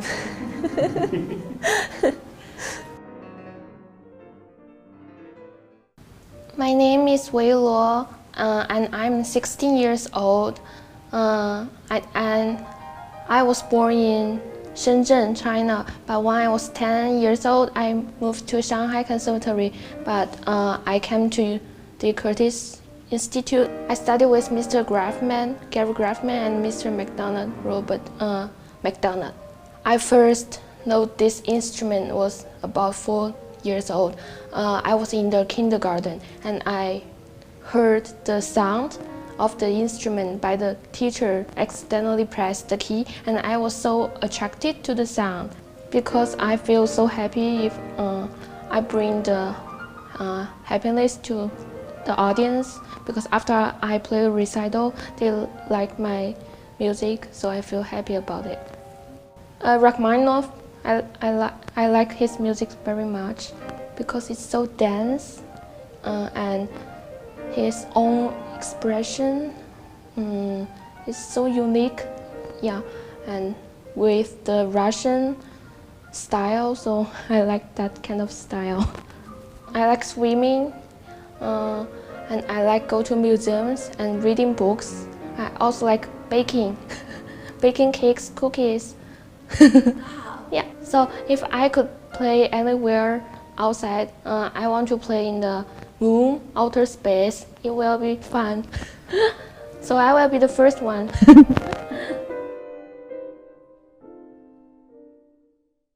My name is Evelyn Mo. I'm 16 years old, and I'm from Northern Virginia, which is near Washington, D.C. I go to school at Thomas Jefferson High School for Science and Technology. It's one of the top public schools in the U.S. My parents are both from China. They're computer programmers, so almost the opposite of musicians. Right now, I think piano is really a way for me to express my emotions and connect with my audience, and I think that's the best part about performing. I had finals in school the week before I came here, so it was kind of hard, but I definitely tried to practice more for this competition. On weekdays, since I have school, which takes up a lot of time, I only practice about a couple hours, but on weekends or in the summer, I try to practice more. I like Chopin the most because he's very romantic and emotionally touching, and I think his music is so deep and rich, so it helps me express my emotions. I also play the violin, and in my free time, I like to go outside and run, go swimming, or play with my two younger brothers. I definitely think technology makes classical music more accessible, because you can just go onto YouTube to hear a concert or a concert artist, but that's also bad for classical music, because instead of going out to a concert as people did before, more people just stay in their house and just look at YouTube. I really like meeting other people and listening to them perform, and we all share the same passion, so it's really easy to connect with each other.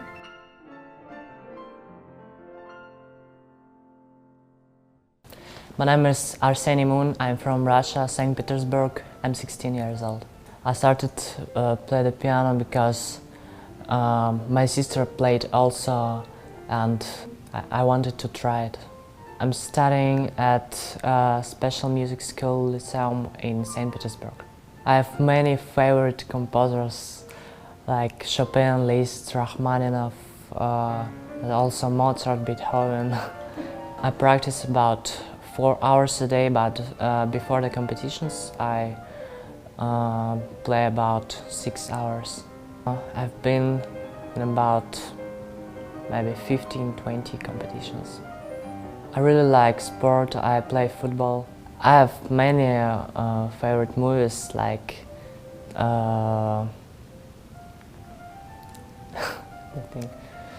like Back to the Future. Also like Titanic and Pirates of Caribbean. I don't listen any music apart from classical. I think for me superheroes are the genius pianists like Horowitz, like Zifra, like Rachmaninoff. They're really genius, and I would like to play like them.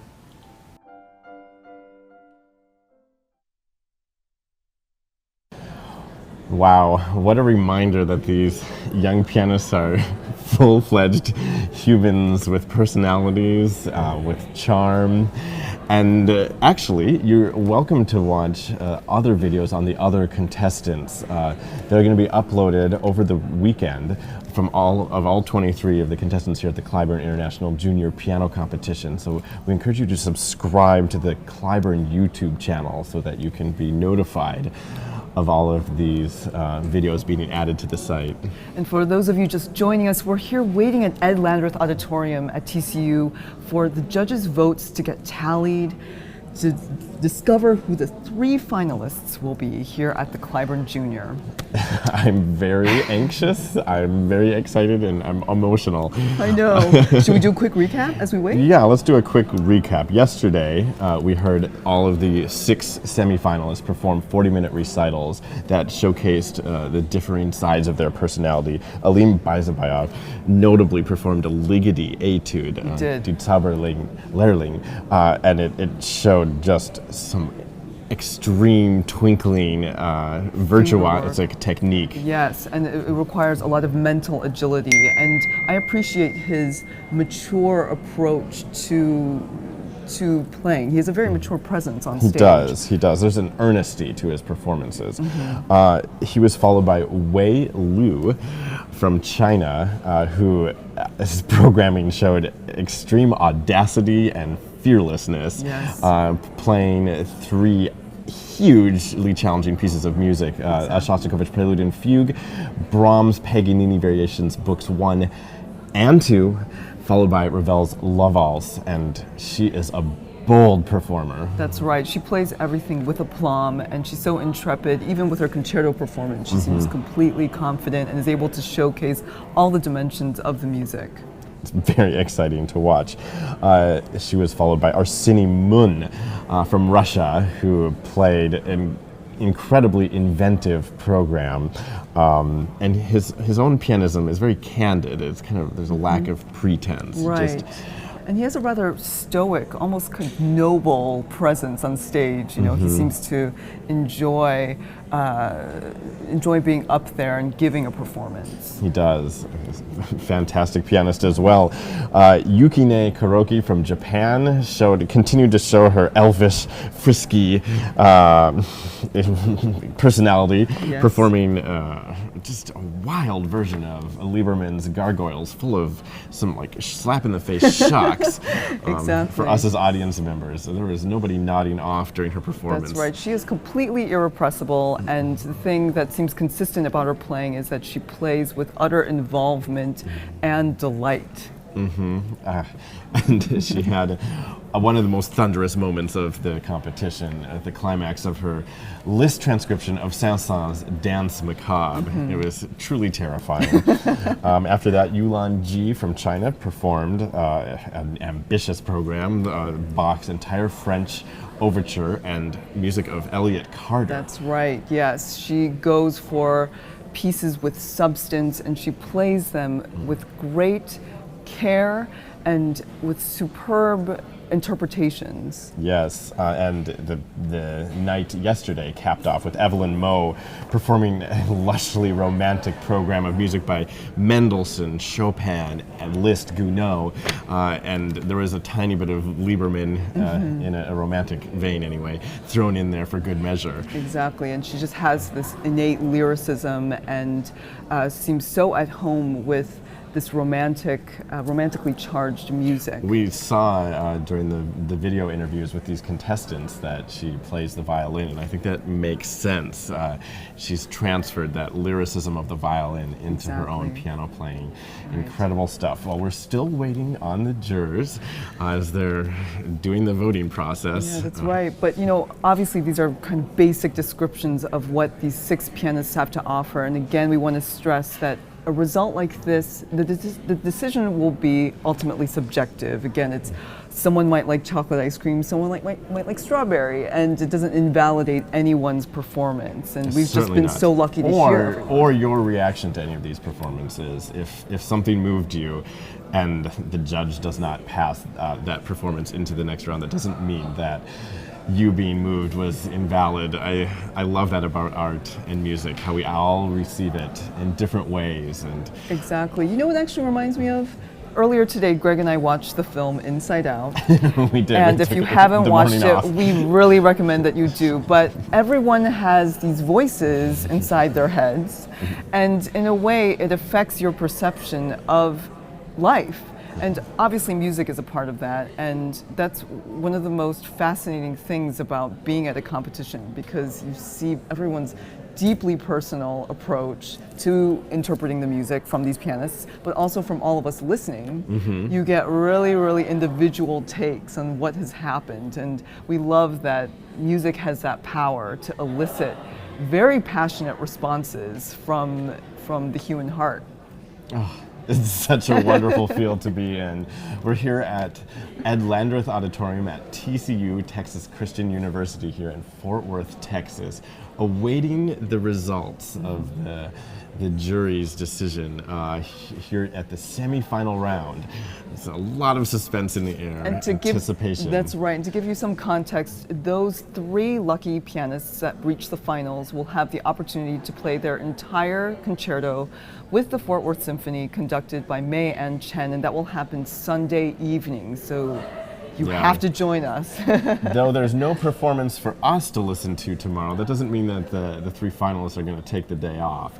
They'll all be rehearsing with the orchestra tomorrow. That's why that day is necessary. Exactly. So they can prepare effectively these pieces. Although even still, there's not much time for them. They get just a short rehearsal period with the orchestra to rehearse these huge concertos. I mean, the Tchaikovsky concerto is so long. There's a lot, and there's a lot of messy kind of navigational problems for the pianist to face with the orchestra, especially in the second movement. Exactly. And, you know, nobody wants to see this thing go off the reins. Right, and it's going to test their collaborative mettle. You know, playing concerti, it's not just about being in the spotlight and getting all the attention. You have to be a chamber musician, and you have to know how to listen and how to respond to the orchestra. And you have to be flexible and spontaneous to the moment. Exactly. And when appropriate, then you have to take charge. And so I think that's probably what the jurors are looking for in seeing these 6 pianists perform tonight with an accompanist. You can kind of get a sense about which pianists seem comfortable in the concerto medium. Yeah. But of course, playing with a second pianist is a very different experience than playing with an orchestra. Yes. And I'm sure the judges are thinking about all of these things right now and trying to decide. I don't know. I honestly, I couldn't decide myself. I know. Don't ask us. But if you do have a favorite competitor, go online. You can vote on Cliburn.org. Again, keep tweeting at us even tomorrow on the day off. Feel free to share your thoughts, your questions, your insights on Twitter, Facebook, Instagram. Use the hashtag CliburnJR. We are always kind of in this mode. We've gotten to know the competitors here. We feel quite attached to them at this point, and whether or not they make it, they have really just done us all a service with their beautiful performances. While we're waiting for the judges to finish with the voting procedures, I thought we should talk a little bit about memory. Yes. Because especially at this point in the competition, you know, when we've done these similar things ourselves, it's easy to let things slip from your mind because there's so much music to constantly be reviewing. Oh, it got quiet. But nobody's there, so let's continue this conversation. We'll continue the conversation. It's extremely difficult to hold this many notes into your head. I mean, just the Rachmaninoff concerto is going to have 20,000, 30,000 notes. Right. I mean, I would argue that the main reason a pianist gets nervous is memory. Oh, yeah. I've talked to string players, and usually they're freaking out about intonation or whatever, but for pianists, the amount of notes that you have to have in your memory, and if you're not in the right frame of mind, you don't even have to be nervous.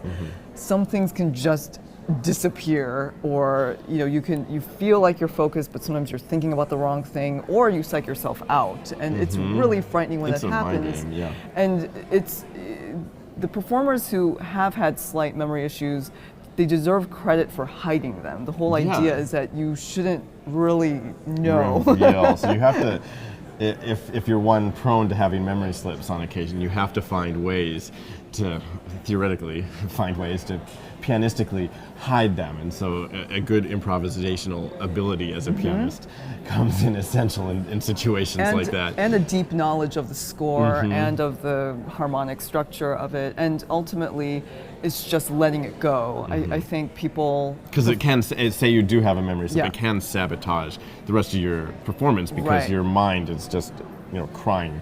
And I think the jurors, they empathize, and I don't think anyone, like a memory lapse is not going to cost you per se, but if you handle it well. But it is a mind game. Of course, we have Franz Liszt to thank for this tradition in concert life. He was the first to start playing music from memory. Some people actually found it to be rather rude of him because everyone was used to seeing pianists play from the scores, and that was seen as a sign of respect for the music they were playing. Sure.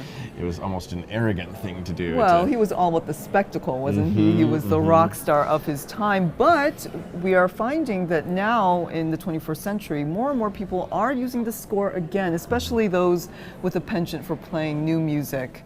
It's seen as valid to use the music.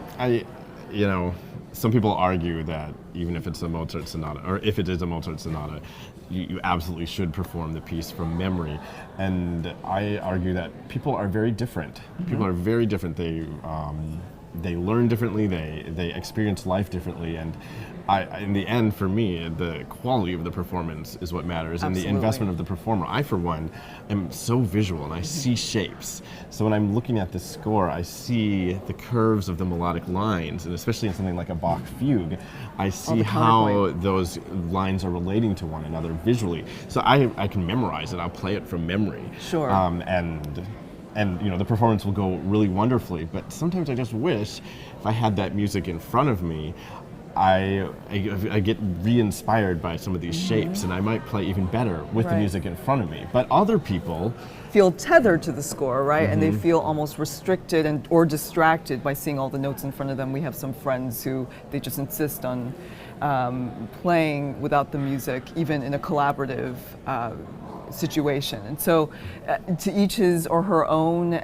Ultimately, the music should just communicate the essential elements. So if you need to use a score, if you don't, and it can change. We do both. We do both. Together. Yeah, we do.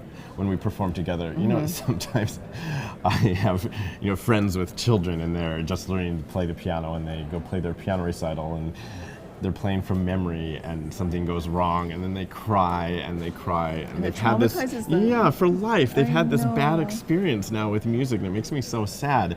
I agree that there is something to be gained by memorizing the music, but sometimes at certain ages, in certain situations, I wish there was a little less pressure on that. Right. Especially for somebody who is not aspiring necessarily to become a concert pianist. Right. Instead, I'd rather they continue to find what joy. makes the joys of playing the piano, and if for them that means not memorizing the music, I think that should be okay. And both of us, I think, feel that whether or not you're able to get to this level of pianism or the level of the Cliburn professional competition, I think having a hands-on experience with music is so wonderful and enriching that sometimes we get obsessed with this idea of excellence and accomplishment, but it doesn't invalidate the activity if you find great satisfaction, personal fulfillment from doing the activity. I think that's why sports are so popular in the States especially, because you're not necessarily going to be the next LeBron James, but you can still shoot some hoops, and it's really fun. And I think that should also be applied to piano playing. Oh yeah, which ties us into the conversation we had several nights ago about why music and why is classical music is so important in our society, and I think that those who find its joys or are able to have these experiences with the music, their lives can be changed, and for the better. Music is such a fantastic way to organize ourselves with the world and to make sense of some of the things that we see in the world and some of our own emotions and our own feelings. Right, and it is this wordless form of connection and communication. It's such a beautiful thing to see people from all over the globe come together through this common language of music. These wonderfully talented students, I can see, we've seen behind the scenes that they are forming friendships and they're interacting with each other, and you know, they've had different backgrounds and different teachers and different schooling experiences, but they have this common passion, and how wonderful is that? You just find the commonality between us all, and music is one of the best ways of honoring the best and the most truthful parts of humanity. It really is, and it's just, there's so much imagination in the world. I mean, the week we've spent together here listening to these fantastic performances, I'm in such awe of what humanity has accomplished. Yeah. And I know, we bow down to all you composers. Yes, the richness of the imagination in this music is just, it feels limitless to me. It's mind blowing. And so when, you know, sometimes you hear in different countries they're taking music out of the school systems, and public school systems, it makes me so sad, because I think that, you know, all countries and all people really benefit from access to these imaginative forms of art, and imagination is something that fuels all of the economies and the sciences, of course, technology, right. Writing. Music is inextricably linked to all of life, and that's why we have been curious to find out more about these contestants, speaking to people like Chen, and John Nakamatsu, and learning to develop your whole self, your whole life, because that's what music should ultimately express. It's not just about the technique and the little details and sort of the academic sides of things, even though that's obviously fundamental, but it's about communicating the human experience, the sorrows, the joys, the complexities, and the richness of what it means to be alive. Well, we're here at the Cliburn International Junior Piano Competition, and we are still waiting on the judges' it's making decision. me nervous. It's making me really nervous. The first two rounds were decided a little more quickly. I know that the voting system, in general, is a very quick system and clean. Quick and clean system. The president of the Cliburn was talking to us a couple days ago, Jacques Marquis, and he said that the judges each select, you know, the half of the competitors that they want to see go on, and half that it's they don't. Yes or so no. It's just a yes or no. And then there are a few systems in place for the event that there are ties that complicate the process, and I'm guessing right now there must be dealing with some sort of tie situation. Exactly. Well, it's really tight at this point. Yeah, it's very tight. And again, I imagine the yes and no is yes, I want to hear this person again. No, not yes, this person was good. No, you know. And so, again, it's such an opinion. It's such a personal decision.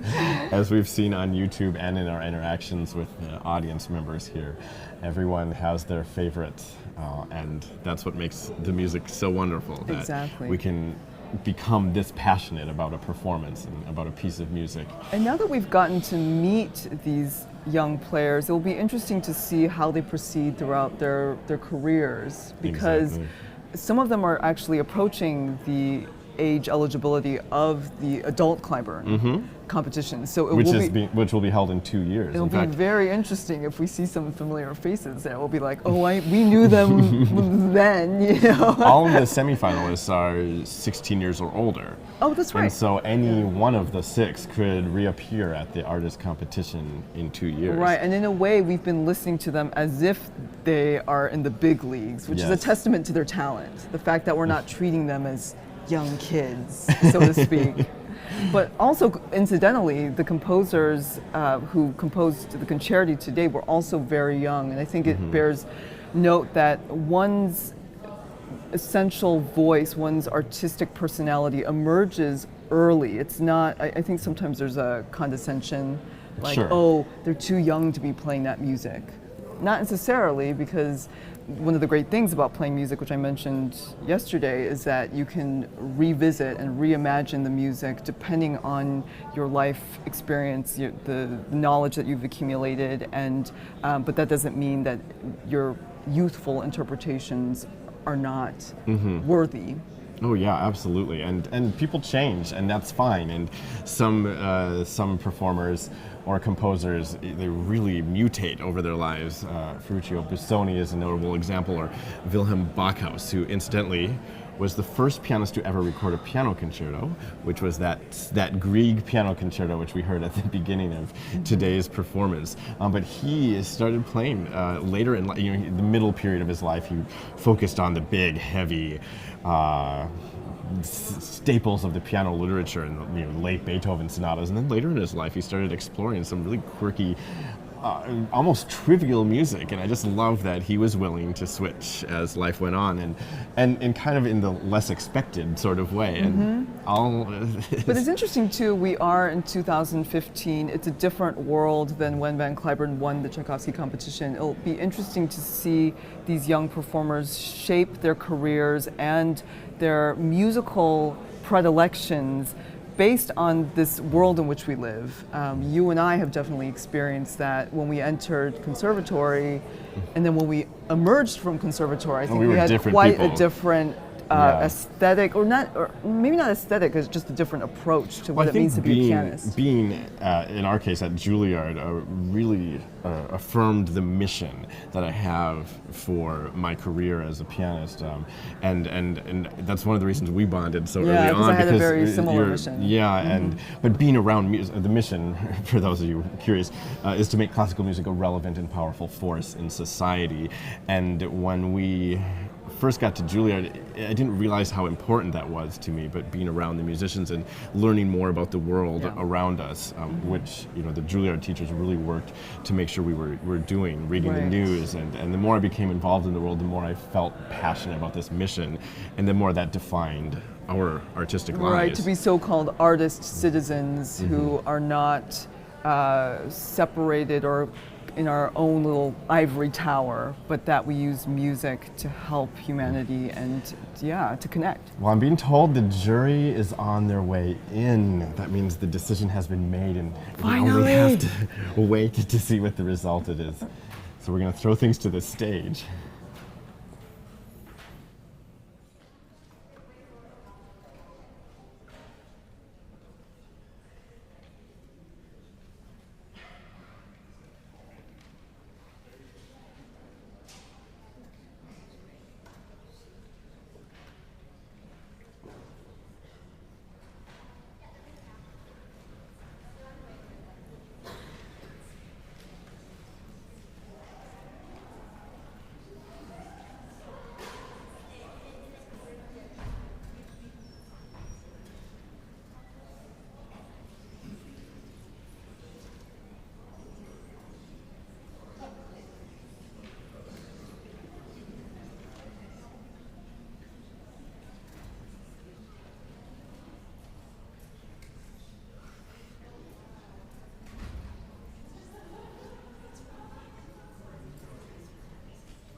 Good evening and welcome back.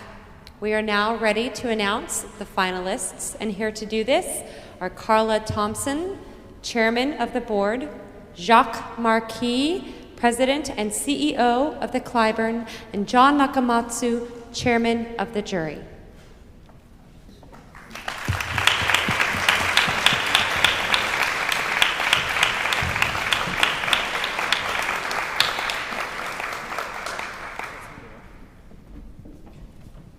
Thank you for staying with us. It was a bit longer because we voted for the other prizes that we'll announce Sunday. Then you have to be patient for this one. I would like to introduce the first. I would like to thank the jury members, and they are at the balcony, and please hold your applause. From USA, Lydia Artemiou. From United Kingdom, Christopher Elton.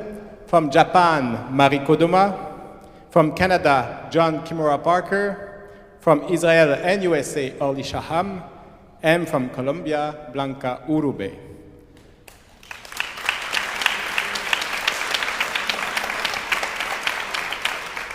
I would like now to ask the 6 finalists to come on the stage. Semi-finalists, thank you. I would like to have the semi-finalists to come on the stage. They played, they played like 10 hours of music since the beginning of this competition.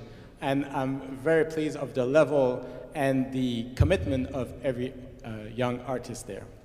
I would like them to come one after the other on the stage. No, I'm not calling names now. Please come. Thank you. Alim Beisembayev. Another one. Come. Yulan Ji. Go. Come. Yes. Yukin Kuroki. Yes. Wei Luo.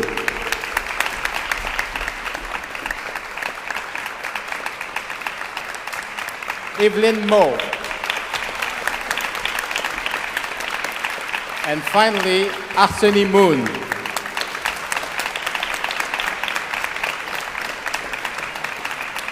These were your semi-finalists.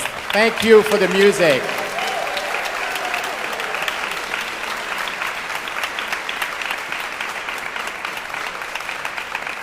Now I invite the semi-finalists to go on that side of the stage.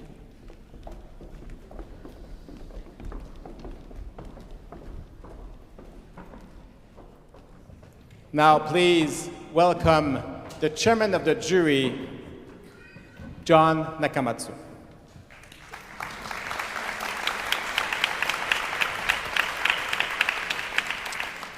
Good evening. The jury congratulates all of the semifinalists for another round of brilliant and compelling performances. The task of advancing one competitor over another is the most difficult and misunderstood aspect of our work as jurors. Difficult, as it depends primarily on a set of personal artistic standards and ideals that can and should be different for each juror. Misunderstood, as decisions are often interpreted as a complete and unequivocal affirmation or rejection of a competitor's worth, neither of which is typically the case. We hope that you as competitors remember that competition results represent but a momentary reflection of a particular group, that we on the jury identify with each one of you, and that we are certain your most incredible life experiences are yet to come. The 3 finalists of the first Van Cliburn International Junior Piano Competition are Alim Beisembayev,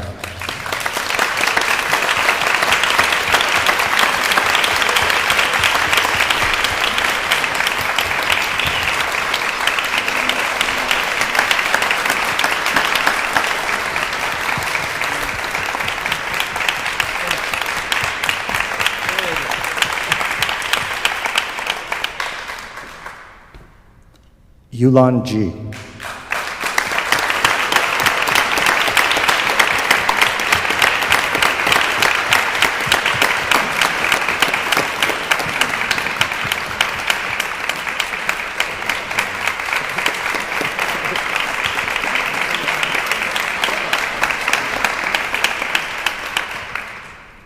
And Arsenii Moon.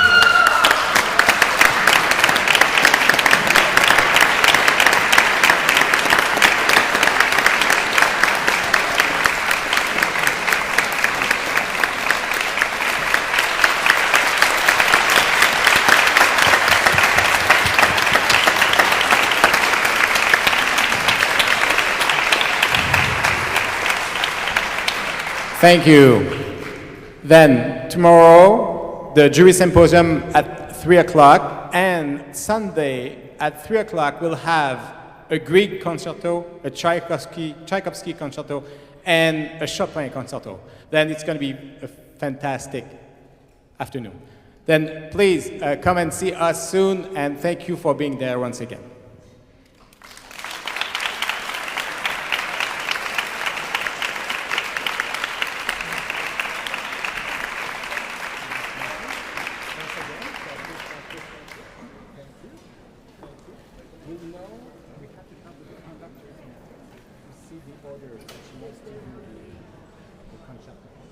We don't know yet what will be the order.